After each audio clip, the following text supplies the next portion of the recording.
5 reasons you are not losing weight. Is the weight worst feeling in the world?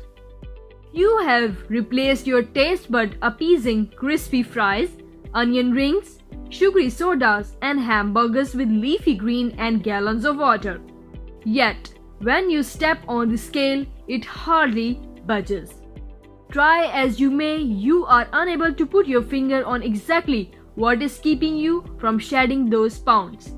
Number 1. Eating diet foods.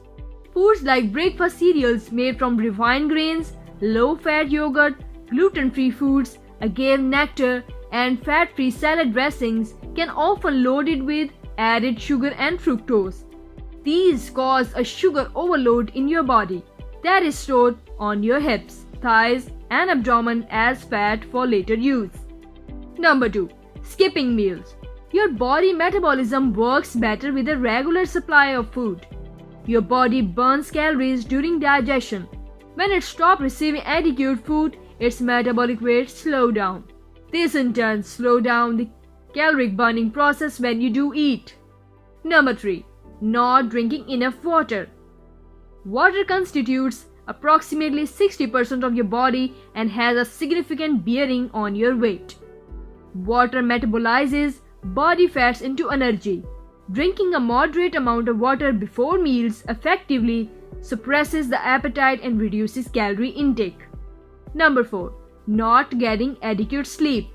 A 2004 study published in the Annals of Medicine notes that when 12 healthy young men were put on a sleep restriction for 2 days, they experienced reduced level of leptin, a hunger-inhibiting hormone, increased levels of ghrelin, a hunger-inducing hormone, and an overall increase in appetite.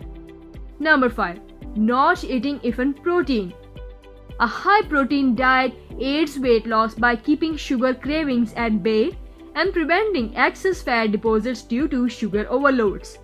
A 2014 study published in the Nutritional Journal reports that 20 female participants who alternated between consuming 30 grams of protein, 35 grams of protein, and skipping breakfast altogether for 6 consecutive days reported reduced post-meal sugar cravings.